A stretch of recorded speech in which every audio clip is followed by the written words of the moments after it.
Welcome to truth news. ముందుగా బులెటిన్లోని headlines చూద్దాం. విజయవాడలో టూరిజం సదస్సు క్యారవాన్లను ప్రారంభించిన సీఎం చంద్రబాబు.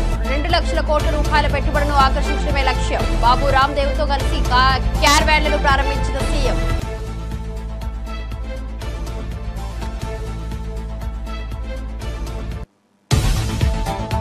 ఫోన్ ట్యాపింగ్ విచారణ ఏమైనా డైలీ సీరియలా అని ఎంపీ రఘునందన్ రావు ఆగ్రహం. మొట్టమొదట తన ఫోనే ట్యాప్ అయిందని వెల్లడి. కాంగ్రెస్ బీఆర్ఎస్ పార్టీలు ఒక్కటయ్యాయని ఆరోపణ.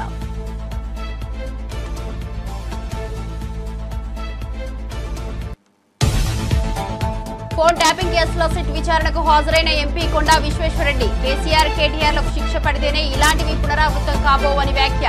ట్యాపింగ్ పై ఫిర్యాదు చేసినందుకే తనపై కక్ష సాధింపు చర్యలు చేపట్టారని ఆరోపణ. మావోయిస్టుల లేఖపై స్పష్టత లేదన్న మంత్రి సీతక్క. అసభ్యంగా దూషించడం బాధాకరమని సీతక్క ఆవేదన. ఆదివాసుల హక్కుల కోసం పోరాటం కొనసాగిస్తామని వెల్లడి.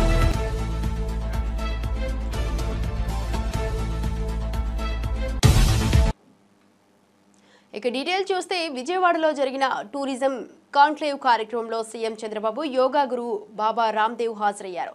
ఈ సందర్భంగా పర్యాటక కారవాన్లను వారు కలిసి ప్రారంభించారు. టూరిజం రంగంలో భారీగా అభివృద్ధి చేయాలన్న దిశగా ప్రభుత్వం దృష్టి పెట్టిందని చంద్రబాబు తెలిపారు. 2 లక్షల కోట్ల రూపాయల పెట్టుబడుల లక్ష్యంతో ఈ కాన్క్లేవ్ ను నిర్వహించామన్నారు. పర్యాటక రంగాన్ని ఆదాయ వనరుగా మార్చేలా ముందుకెళ్తున్నామని పేర్కొన్నారు. ఈ కార్యక్రమానికి టూరిజం రంగానికి చెందిన జాతీయ, అంతర్జాతీయ ప్రతినిధులు, పారిశ్రామికవేత్తలు హాజరయ్యారు. I am promoting Quantum Valley with artificial intelligence. That is the beauty of today's technology penetration. All of us are talking about technology. Now data is available, historical data. Global knowledge is available. Artificial intelligence and quantum computing is a reality. Real time data can be collected through satellite, drones, IoTs, wearables, sensors, CCTV cameras. Then decision making will be taken real time. Decision will be communicated real time across the cross sections. One example I am giving you in government. Now we are providing 703 services. As on today, 500 services we are providing online.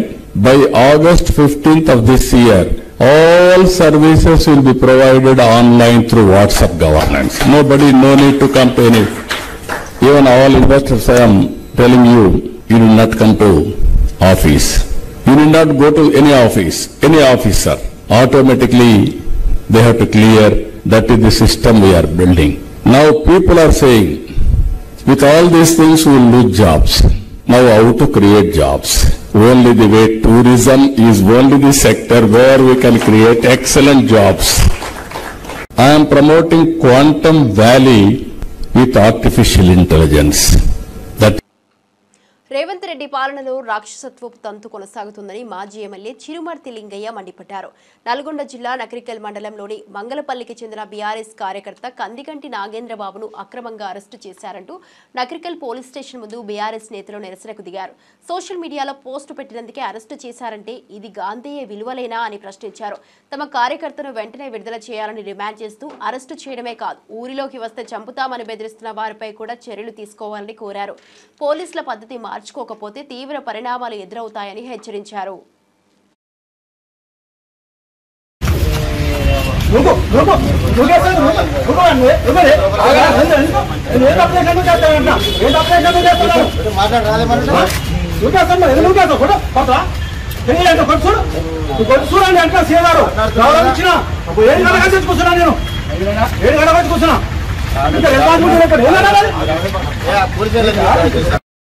బట్టలిప్పుకున్నాడు ఆయన మీరు చేసే కనుక మీరు బట్టలు ముక్కులు గది చేస్తున్నా మీరు చేసేవాని మీకు జిజ్జత ఉంటే బాగుంటుంది. డిపార్ట్మెంట్ గౌరవం కాకపోతే బాగుంటుంది. మీరు ఏమన్నా ఏం పెట్టినా పిల్లల పోస్ట్ ఏమన్నా అసలు ఏం పెట్టారు బాబా నువ్వు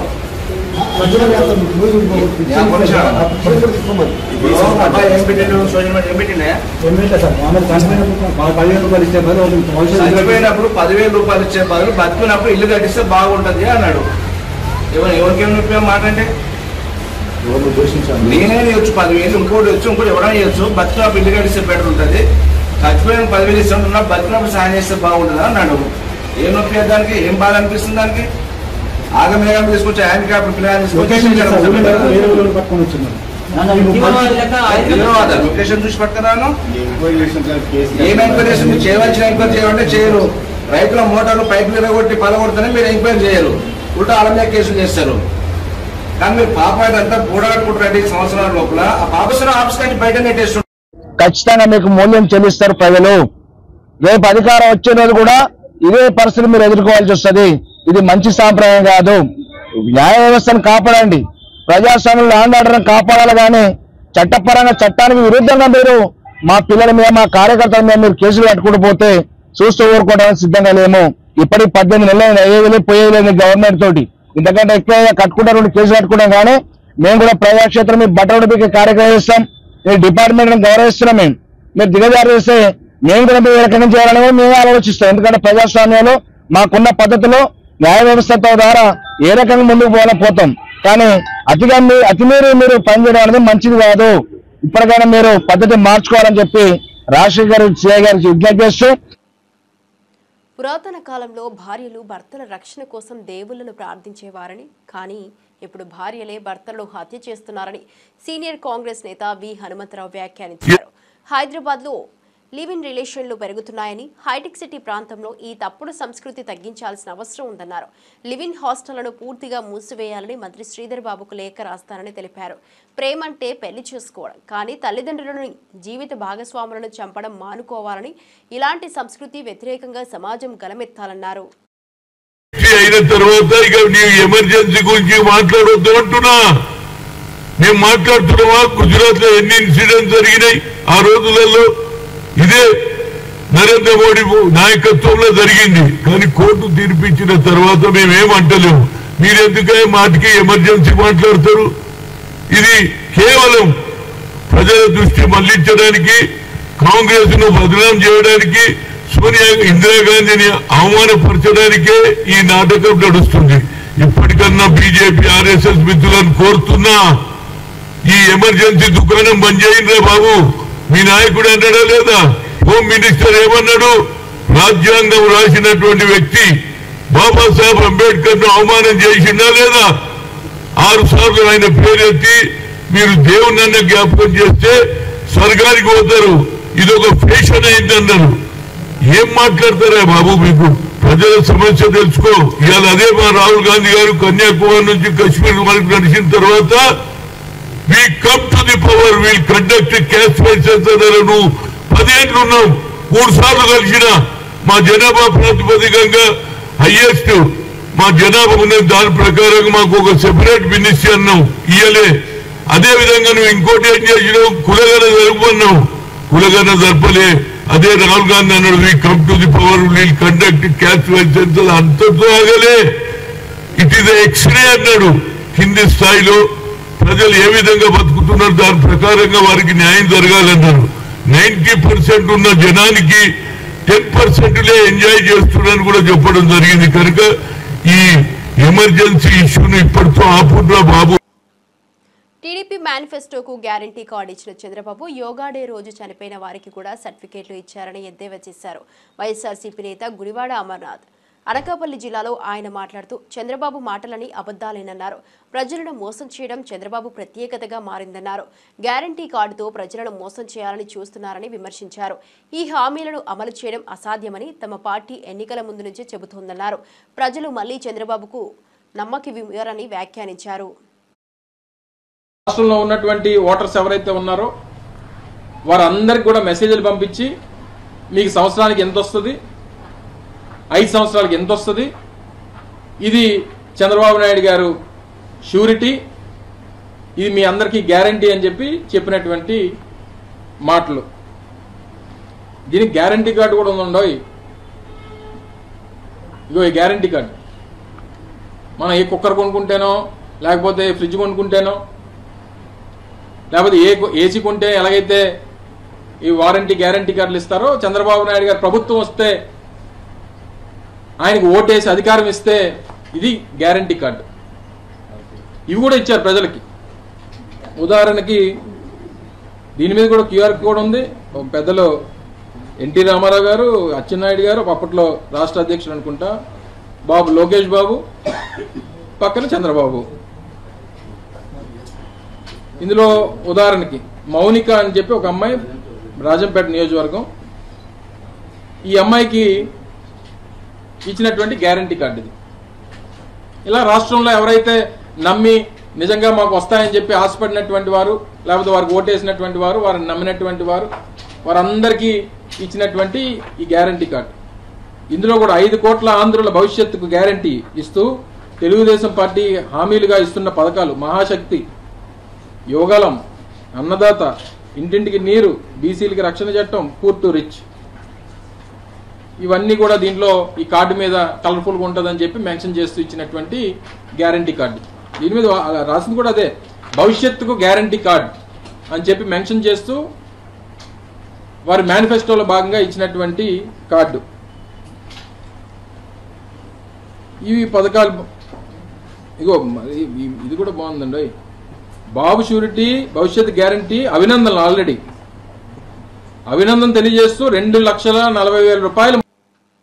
తనపై వచ్చిన మావోయిస్టుల లేఖపై మంత్రి సీతక్క స్పందించారు. ఆ లేఖ నిజంగా మావోయిస్టులదేనా లేదా అన్న విషయంపై ఇప్పటికీ స్పష్టత లేదన్నారు. లేఖలో లేని విషయాలని పత్రికలు, కొన్ని మీడియా సంస్థలు విచ్చలవిడిగా ప్రచారం చేస్తున్నాయన్నారు. మహిళగా తనపై అసభ్య పదజాలంతో దాడి చేయడం బాధాకరమన్నారు. ప్రజల కోసం ఎల్లప్పుడూ పోరాటం చేస్తానని, తాను నమ్ముతానని, అట్టడుగు వర్గాలు, ఆదివాసుల సంక్షేమమే తన ముఖ్య లక్ష్యమని స్పష్టం చేశారు. రాజకీయ కక్షతో తనపై లెక్చర్లు ఇవ్వడం సబబు కాదన్నారు. కాపాడుకుందాం ఈరోజు. అందుకనే రొయ్యూరులో ఏదో ప్రయత్నం చేస్తే వాళ్ళ ఇళ్ల స్థలాల కోసం వాళ్ళు అక్కడికి వచ్చారు. కాబట్టి ఇళ్ల స్థలాలది అది ఇస్తామని మేము చెప్పడం జరిగింది. దాన్ని కొంతమంది ఆ లేఖను ఇష్టానుసారంగా ఒక ఆడ మనిషిని కూడా చూడకుండా ఒక పేపర్ వాళ్ళు అయితే సిగ్గు లేదా అది ఇది అని అన్నారని, వార్నింగ్ ఇచ్చిరని.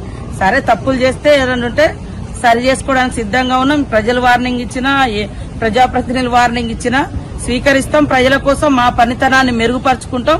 ఇంకా ప్రజల అభివృద్ధి కోసం, సంక్షేమం కోసం ముందుకు పోతాం తప్ప వెనుకడుగేసేది ఉండదు. ప్రజల కోసం ఎప్పుడూ కూడా నిలబడతాం. ఆదివాసుల కోసం నిలబడతాం, అట్టడుగు వర్గాల కోసం నిలబడతాం, కష్టాల్లో ఉన్నటువంటి వాళ్ళ కోసం సాధ్యమైన. నేను మనిషినే. గతంలో నేను ఆదిలాబాద్ ఇన్ఛార్జిగా ఉన్నా కాబట్టి అక్కడ కూడా అనేక సార్లు ఫారెస్ట్ సమస్యలు వచ్చినప్పుడు చేసినాం. గతంలో బీఆర్ఎస్ గవర్నమెంట్ లో 3 నెలల పిల్లను బయట పెట్టి తల్లులను జైలేసినటువంటి సంఘటన. చెట్లకు కట్టేసి కొట్టిర్రు. ఒకటి మొన్న ఇక్కడ బుర్గంపాడులో జరగగానే అదేంటి వాస్తవ రిపోర్ట్ తెమ్మని చెప్పినాం. సురేఖ గారితో మాట్లాడినాం. సురేఖ మేడం కూడా రిపోర్ట్ తెప్పిస్తుంది. దాని మీద ఖచ్చితంగా యాక్షన్ తీసుకోమని అంటాం. కాబట్టి ఎవరిని ఏ మూలాలలో మేము మా ప్రజలకు సంబంధించినటువంటి సేవ చేసే మూలాలను ఎప్పుడు మర్చిపోం. బతుకున్నంత కాలం ప్రజల కోసం పనిచేస్తాం, ప్రజల హక్కుల కోసం పనిచేస్తాం. ప్రజల ఇప్పుడు అధికారంలో కాబట్టి అభివృద్ధి కోసం పనిచేస్తాం తప్పకుండా. కాబట్టి కొంతమంది చాలా సంతోషపడుతూ ఒక ఆదివాసీ బిడ్డను టార్గెట్ చేసిరని కొంతమంది రాజకీయ నాయకులు చాలా ఉత్సాహపడుతున్నారు. ఈడ లేనిది ఉన్నట్టుగా. అయ్యా నాయన, నిన్నటిదాకా మీరే అధికారంలో ఉన్నారు, మరి ఆడ ఎందుకు ఇయ్యలే? శంకరాజపల్లెలు ఎందుకు ఇయ్యలే? ఇడ జలగాంచ కట్టెలతో చెట్లకు కట్టేసి ఎందుకు కొట్టిరు? ఇదే భద్రాద్రి కొత్తగూడెంలో అనేక మందిని ఇబ్బంది పెడితే అక్కడ ఫారెస్ట్ ఆఫీసర్ మీద కూడా దాడి చేసిరు. ఆదిలాబాద్ లో జైల్లో పెట్టిరు, చెట్లకు కట్టేసి కింద కొట్టిరు. ఇవాళ ఏదో ఒలుకోబోస్తున్నారు టీఆర్ఎస్ నాయకులు. కొన్ని మాట్లాడండి. ఆ రోజు కాంగ్రెస్ ప్రభుత్వమే అటవీ హక్కుల చట్టం తెచ్చింది. పురాతన సాంప్రదాయాలను ప్రతిబింబించే పూరి జగన్నాథ రథోత్సవం అంగరంగ వైభవంగా ప్రారంభమైంది. ఉదయం నుంచే వందలాదిగా భక్తులు జగన్నాథ స్వామిని దర్శించేందుకు తరలివచ్చారు. రంగురంగుల దుస్తులు ధరించి హారతులతో స్వామివారిని పలకరిస్తూ ఉత్సాహంగా రథాన్ని లాగుతున్నారు. భక్తుల నినాదాలతో ప్రాంతం మార్మోగింది. రథోత్సవం సందర్భంగా అధికారులు భారీ భద్రత ఏర్పాటు చేశారు. స్వచ్ఛత, శానిటేషన్ ఏర్పాట్లతో పాటు వైద్య సౌకర్యాలను కూడా సిద్ధం చేశారు. పూరి జగన్నాథ ఆలయం వద్ద జరిగిన ఈ ఉత్సవాన్ని ప్రత్యక్షంగా వీక్షించేందుకు వివిధ రాష్ట్రాల నుంచి భక్తులు చేరుకున్నారు. ఈ పర్వదినాన్ని ఆధ్యాత్మికంగా తీర్చిదిద్దేందుకు ఇస్కాన్ సభ్యులు కూడా సేవలందిస్తున్నారు.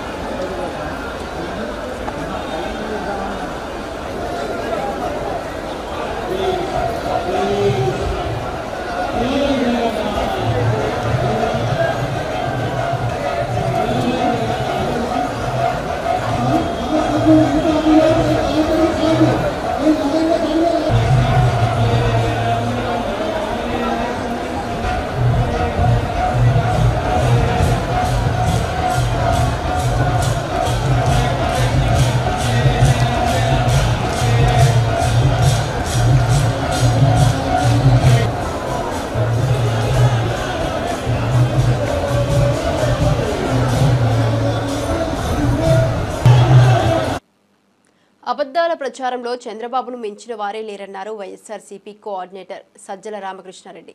సింగనమలలో పార్టీ కార్యాలయం ప్రారంభించి చంద్రబాబు మేనిఫెస్టో రీకాలింగ్ కార్యక్రమంలో పాల్గొన్నారు. సంపద సృష్టిస్తానన్న చంద్రబాబు ఇప్పుడేం చేస్తున్నారో చెవిలో చెప్పాలంటున్నారు అంటూ విమర్శించారు. హామీలను తేలికగా ఇచ్చే చంద్రబాబు అమలు విషయంలో మాత్రం బాధ్యతలే లేకుండా వ్యవహరిస్తున్నారని ఆగ్రహం వ్యక్తం చేశారు. ప్రజల్లో ఏడాదిలోనే ప్రభుత్వం మీద వ్యతిరేకత స్పష్టంగా కనిపిస్తున్నదన్నారు. వైఎస్ఆర్సీపీని నిర్వీర్యం చేయాలన్న కక్షతో చంద్రబాబు నేతలపై దాడులు చేసి అక్రమ కేసులు పెడుతున్నారని ఆరోపించారు. స్కిల్ డెవలప్మెంట్ కుంభకోణంపై ఆధారాలతోనే కేసులు పెట్టామని తెలిపారు.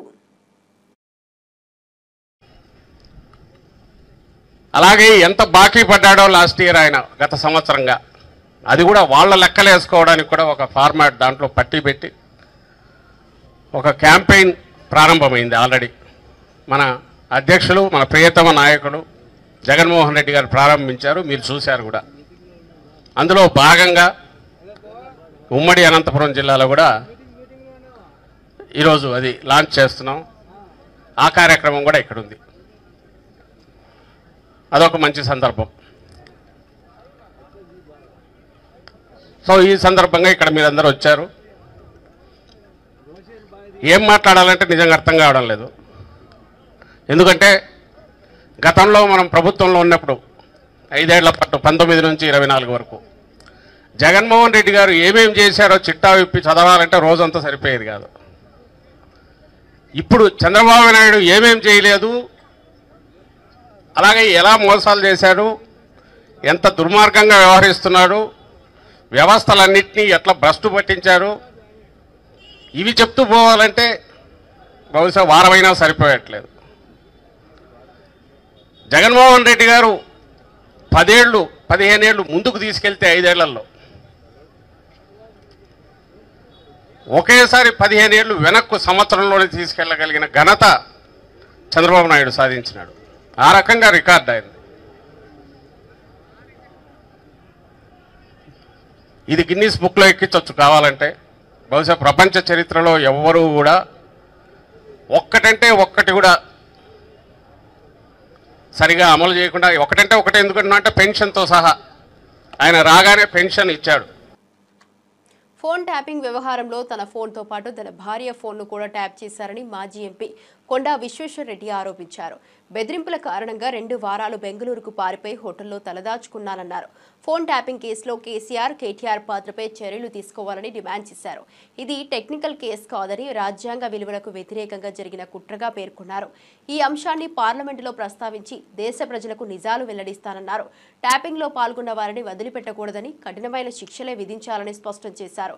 బాధితులుగా తాము న్యాయపరంగా పోరాటం చేస్తామన్నారు. వీళ్ళతో సాధ్యం కాకుండా వేరే కేంద్ర ఏజెన్సీస్ను ఇన్వాల్వ్ చేయాలి. దాని తర్వాత మేము తప్పనిసరి పార్లమెంట్లో లేస్తాం. ఈసారి ఎట్లా ఎంపీల ఫోన్ ట్యాపింగ్ ఎస్పెషల్లీ అది కూడా ప్రాపర్ సుమూతుంటేనే చేయవచ్చు.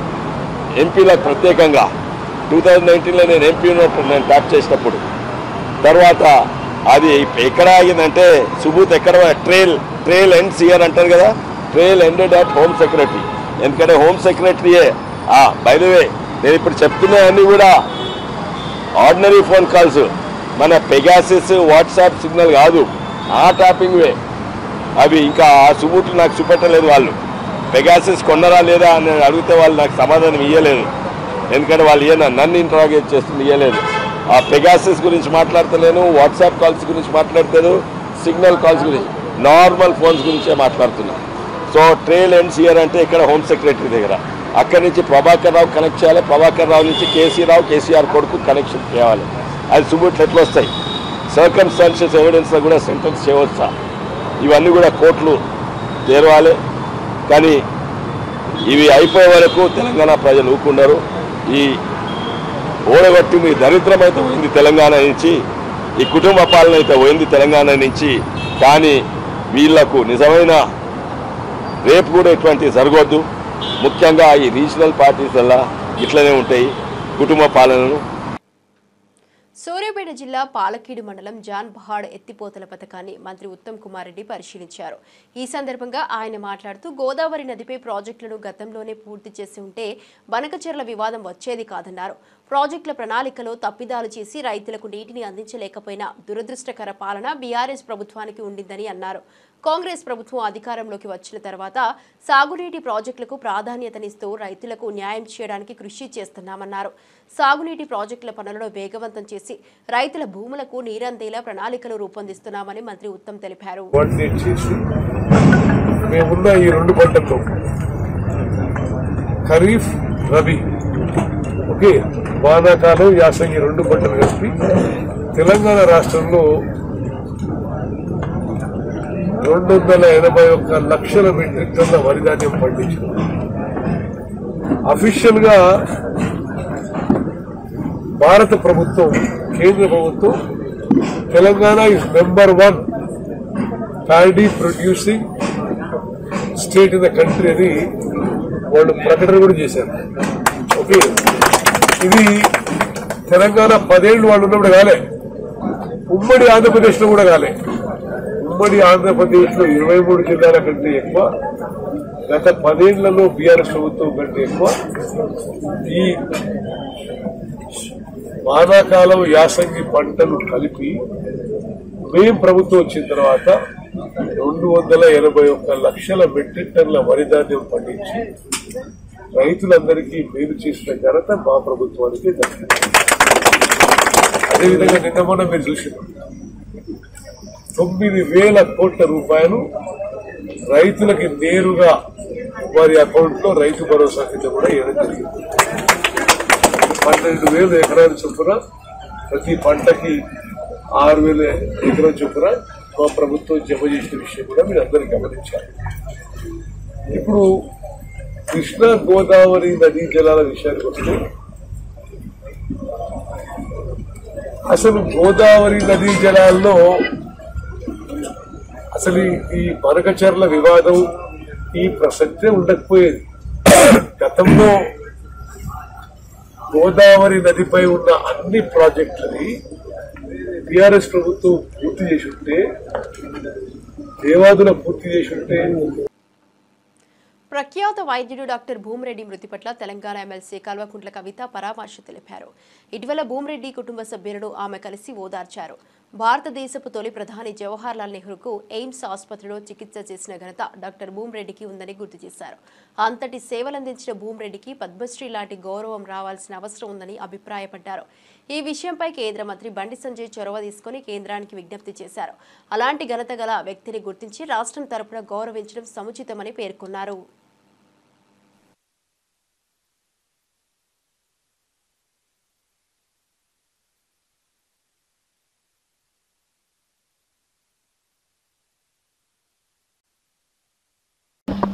జై తెలంగాణ. అందరికీ నమస్కారం. కరీంనగర్లో భూమిరెడ్డి సార్ అంటే తెలియని వాళ్ళు ఎవరు ఉండరు. మొత్తం తను ఆల్మోస్ట్ నెహ్రూ గారి టైం నుంచి కూడా వారితో పాటు కలిసి అనేక సేవా కార్యక్రమాల్లో పాల్గొన్నటువంటి వ్యక్తి. నెహ్రూ గారి చివరి క్షణాల్లో కూడా ఎయిమ్స్ హాస్పిటల్లో వారిని ట్రీట్ చేసినటువంటి వ్యక్తి. తర్వాత కరీంనగర్లో ప్రభుత్వ డాక్టర్లు లేనటువంటి సందర్భంలో సర్జరీ అంటే భూమిరెడ్డి సారే అనేటటువంటి పేరు తెచ్చుకొని ప్రజలకు ఒక నమ్మకం కల్పించి వైద్య వ్యవస్థ మీద చాలా సేవా కార్యక్రమాలు చేసినటువంటి వ్యక్తి. ఆనాడు విదేశాలకు వెళ్ళేటటువంటి ఆస్కారం ఉన్నా కూడా విదేశాలకు పోకుండా ఇక్కడే ఉండాలి, ప్రజలకు సేవ చేయాలనేటటువంటి ఆలోచనతో ఇక్కడే అనేక సంస్థల్ని కూడా ఆయన స్థాపించడం, కరీంనగర్లో మరి రెడ్డి హాస్టల్ లాంటి వాటిని కూడా దగ్గరుండి స్థాపించి సేవా కార్యక్రమాలు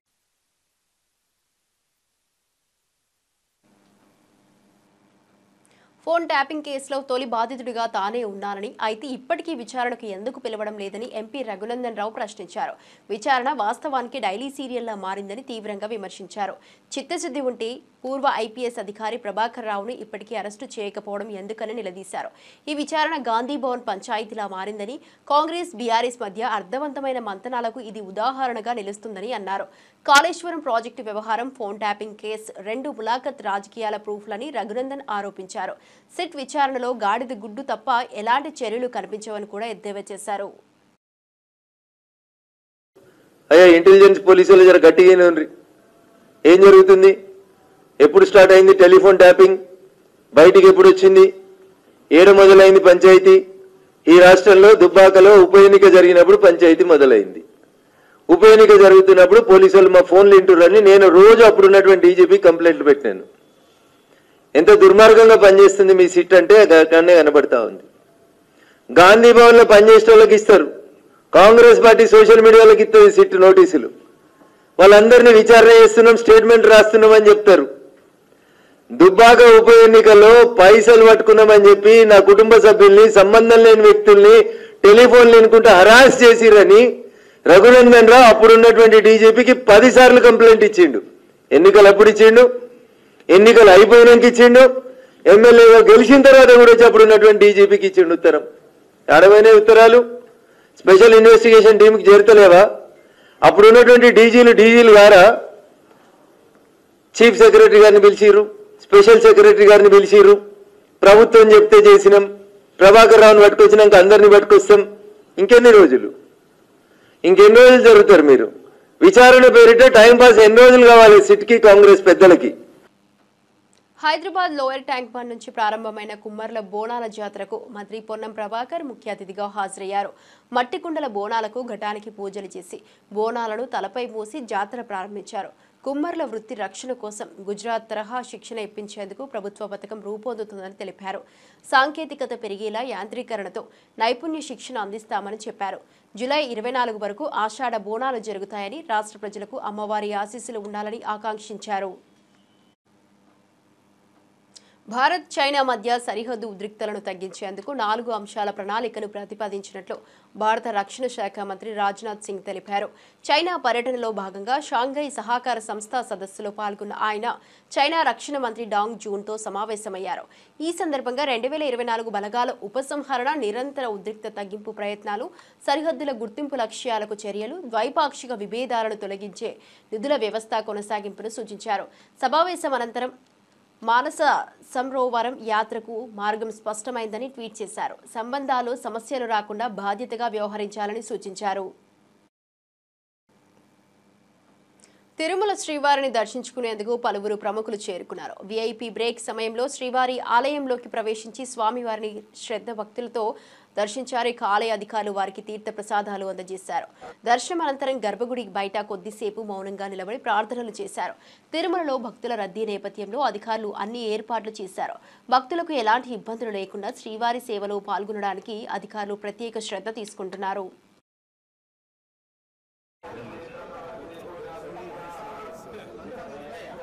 అప్డేట్ చూస్తూనే ఉండండి ట్రూత్ న్యూస్.